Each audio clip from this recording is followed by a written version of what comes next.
Welcome to my YouTube channel best Hindi stories में आपका स्वागत है। जैसे कि आप लोग जानते हैं कि मैं रोज़ एक नई कहानी लेकर आता हूँ, उसी प्रकार आज नई कहानी लेकर आया हूँ जिस कहानी का नाम है चार परियों की कहानी। तो चलिए आज इस कहानी को सुनते हैं। बहुत समय पहले की बात है। एक गांव में एक गरीब औरत अपनी चार छोटी लड़की के साथ रहते थे। सबसे छोटी लड़की का नाम नन्ही परी था। चारों छोटी लड़कियां अपनी माता से खाने के लिए ब्रेड और नई फ्रॉक और टोपी और जूते मोजे मांगती थी, लेकिन उनकी माँ केवल उनके रोज के खाने का ही बड़ी मुश्किल से प्रबंध कर पाते थे। गरीब औरत हर साल बसंत के महीने में कुछ ऊन खरीद कर सबसे बड़ी लड़की जलपरी के लिए एक फ्रॉक बनाते थे और जलपरी की पुरानी फ्रॉक उसे छोटी बेटी रतन परी को दे देती और रतन परी की पुरानी फ्रॉक दीप परी को दे देती और दीप परी की पुरानी फ्रॉक नन्ही परी को मिल जाते थे।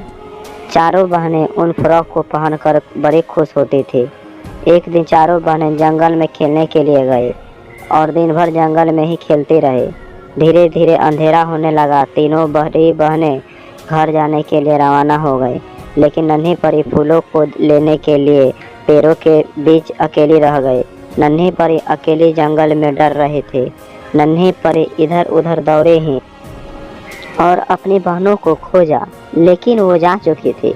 जब नन्ही परी जंगल में अपनी बहनों को खोजने के लिए दौड़ी तो उसकी फ्रॉक एक कांटे की झाड़ी में फंस गई और सारी फट गई। नन्ही परी को अब अंदाजा लग गया था कि मेरा फ्रॉक जब कांटे में फंस गया है तो वो जरूर फट ही गई होगी। अब नन्ही परी अपनी फटी फ्रॉक को देखा और जोर जोर से रोने लगी, क्योंकि नन्ही परी जानती थी कि अगले साल तक उसे दूसरी फ्रॉक नहीं मिल सकती है। नन्ही परी को रोता देख एक सफ़ेद भेड़ का मेमना वहां आया और उसने नन्ही परी से पूछा, नन्ही परी तुम क्यों रो रही हो? नन्ही परी ने कहा, मैं रो रही हूँ क्योंकि मैंने अपनी फ्रॉक फाड़ ली है और अगले साल तक बसंत तक मेरे पास पहनने के लिए फ्रॉक नहीं है। सफ़ेद मेमने ने कहा, नन्ही परी मैं तुम्हें एक नई फ्रॉक बनाने के लिए कुछ ऊन दे सकता हूँ। और सफ़ेद मेमने ने उसे कुछ नरम सफ़ेद ऊन दे दिया। नन्ही परी अपने घर जाने के लिए रवाना हो गई। सभी रास्ते में नन्ही परी को एक जंगली झाड़ी मिली। जंगली झाड़ी ने नन्ही परी से पूछा, तुम्हारे पास क्या है? नन्ही परी ने कहा, सफ़ेद भेड़ के मेमने ने मुझे नई फ्रॉक बनाने के लिए कुछ ऊन दी है।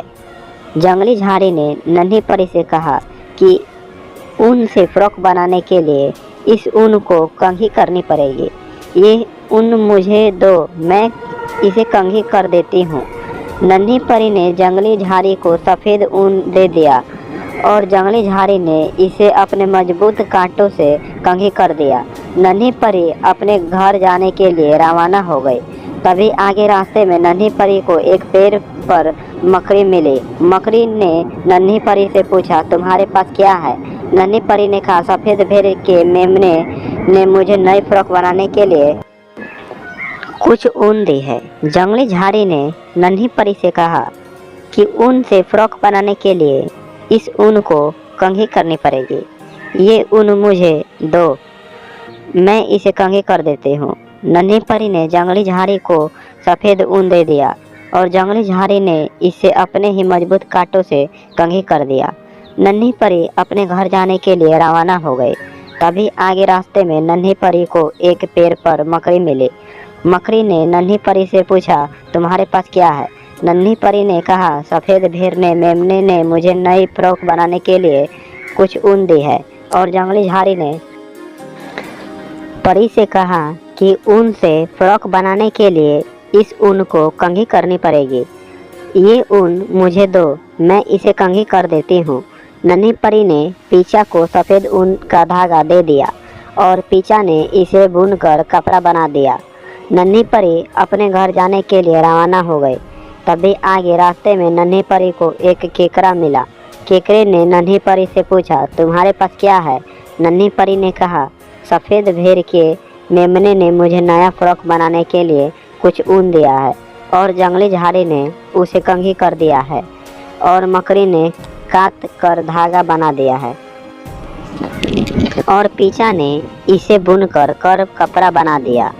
केकरे ने नन्ही परी से कहा कि ऊन से फ्रॉक बनाने के लिए इस ऊन के कपड़े की कटिंग करनी पड़ेगी। ये ऊन का कपड़ा मुझे दो, मैं इसे कटिंग कर देता हूँ। नन्ही परी ने केकरे को सफ़ेद ऊन के धागे का कपड़ा दे दिया और केकरे ने अपने तीखे दांतों से इसे फ्रॉक के लिए कटिंग कर दिया। नन्ही परी अपने घर जाने के लिए रवाना हो गई। तभी आगे रास्ते में नन्ही परी को एक पेड़ पर टिक-टिक मिला। टिक-टिक ने नन्ही परी से पूछा, तुम्हारे पास क्या है? नन्ही परी ने कहा, सफ़ेद भेड़ के मेमने ने मुझे नया फ्रॉक बनाने के लिए कुछ ऊन दिया और जंगली झाड़ी ने उसे काट कंघी कर दिया और मकड़ी ने काट कर धागा बना दिया और पीचा ने बुन कर कपड़ा बना दिया और केकरे ने इसे फ्रॉक के लिए कटिंग कर दिया। टिक-टिक ने नन्ही परी से कहा कि ऊन से बने इस कपड़े से फ्रॉक बनाने के लिए इस ऊन के कटिंग हुए कपड़े को सिलाना पड़ेगा। ये ऊन का कपड़ा मुझे दो, मैं इसे सिल कर फ्रॉक बना देता हूँ। नन्ही परी ने टिक-टिक को सफ़ेद ऊन से बना काटा हुआ कपड़ा दे दिया और टिक-टिक ने इसे अपनी तीखी चोंच से सिलकर एक सुंदर फ्रॉक बना दी। नन्ही परी अपनी एकदम नई सफ़ेद फ्रॉक देखकर बहुत खुश हो रही थी। ये उसके जीवन की पहली नई फ्रॉक थी। नन्ही परी ने उस फ्रॉक को पहना और खुशी खुशी गाने गाती हुई अपने घर चली गई। तो दोस्तों, ये मज़ेदार कहानी आपको कैसी लगी हमें कमेंट करके बताएं। तब तक हम आपसे मिलते हैं अगले वीडियो में। तब तक के लिए धन्यवाद।